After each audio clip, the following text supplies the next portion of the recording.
man, I'm trying a new setup and it's so annoying, I either forget to turn on the camera or to turn on the audio recorder. It's absolutely bizarre. Anyway, what I'm trying to achieve today is a long exposure photography in a location called Rush. This is somewhere in the northeast of Dublin. There is a pier there that I'm interested in, and I just want to capture it in a minimalistic long exposure black and white style. Now, in order to do this, in order to prepare for this video, I usually use 3 applications. One is a weather channel that will tell me, the temperature, if there is any chances of rain, what is the speed of the wind and things like this. The second one is the photo pills that will tell me basically where is the sun located at the time that I want to photograph. Is it behind my subject? Is it in front of it? What's the situation? And the third application, or the third tool that I'm using in getting my photography is the tide. You basically go into Google and type tide Ireland, and it will tell you when it's high tide or low tide for your specific location. So I'm interested in Rush, so I check that, and apparently at 6 p.m. it will be high tide, and hopefully part of that pier obviously will be under the water, which is exactly what I'm trying to achieve for my long exposure seascape photography. Problem is sunset is around 8, but I don't think the water will completely recede by that time, so probably we'll try to make a nice thing and try to make a nice photo. See you there.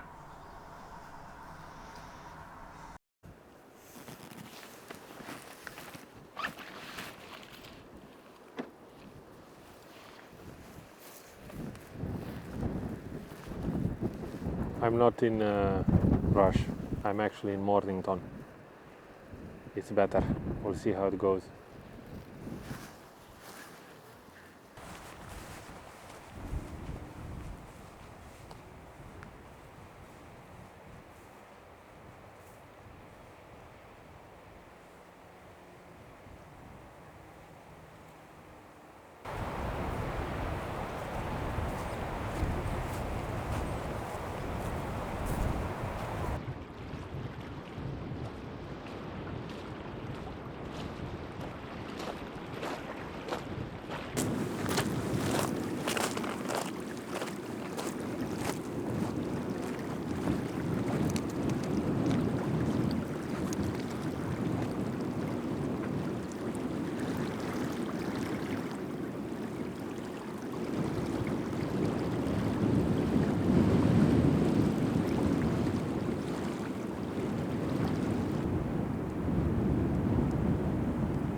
I'm at the gates of Mornington. Not a popular location for photographers, but they are saying that in this area the sunrises are amazing, and there are a lot of birds that are coming from Africa and other countries.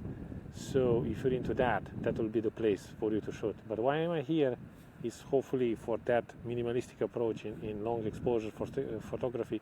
There are some beacons that the boats are using to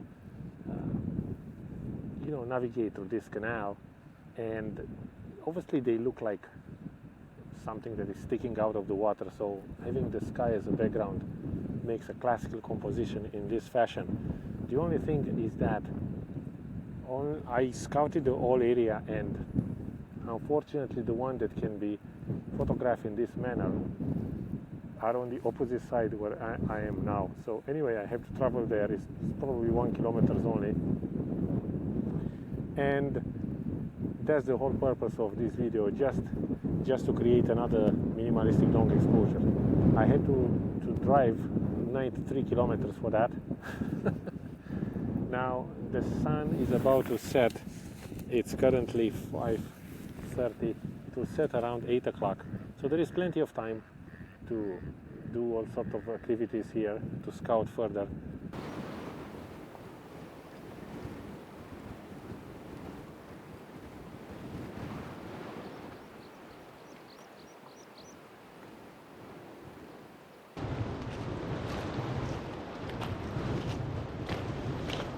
Yeah, so just before going back, I found another composition.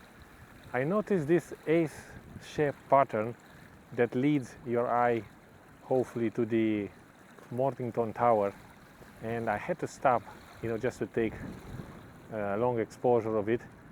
I'm not sure yet about the shutter speed. I don't know if I want the water to look like a ice skate ring, or I just want to emphasize on the movement of the waves.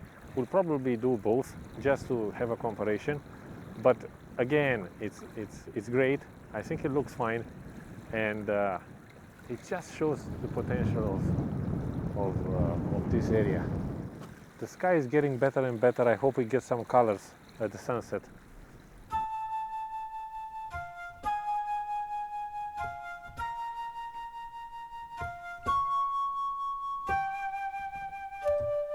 Ladies and gentlemen, we got it. In this sea of beacons, I found one sort of a stone formation. Looks like a cone, and it's surrounded by a few beacons, which luckily are also spreaded, so they are not interposing themselves.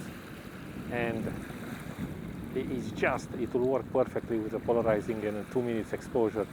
The sky is painted with beautiful clouds, which I'll be emphasizing, throwing a polarizing.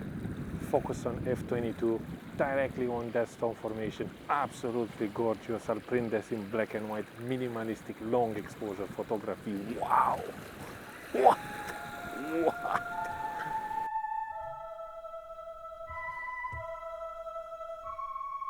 Now I found another composition. This time it's just the beacon itself, is not a stone formation, but somewhere at the left side there is another small one in a diagonal fashion.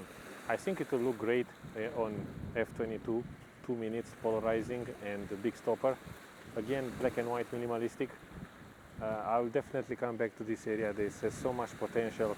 It's absolutely gorgeous. The sky is becoming something like of a painting. The sun will set behind me. It doesn't illuminate the subject, but I'll have to return one day, probably in the morning time, when the subject, as these beacons, will be backlit and will have something slightly different. But I'm very happy for today. Absolutely great.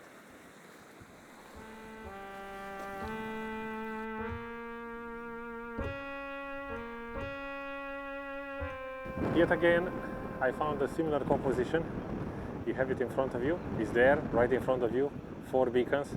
This time I don't think I'll take it. But a little bit on the right side there is a driftwood, which may create a nice foreground. But if the water would have been around it, yeah, I'll definitely return to this location. The sky is becoming dramatic really soon, really fast, and it's just that it was a great afternoon here in Mornington. One more shot and I'll be heading home. The sun is just setting, and what happens is I have these leading lines to a beacon. Obviously today is the beacon. The sky starts to catch some color, and I'm doing a 2 minutes exposure, this time at f8, because the sun is going down and the water is kind of angry, but I still think that it will look good. I take some photos. It's kind of windy. I get a little bit of lack of sharpness in the photo, but I don't know, as a first attempt, I think it's great. And look at the sky, man. The sky is just catching some beautiful colors over the sunset. 10 more minutes and it will be gorgeous. We'll see the final result. Yeah, it was a very, very nice day. Very nice, very good location. I absolutely love it. Great.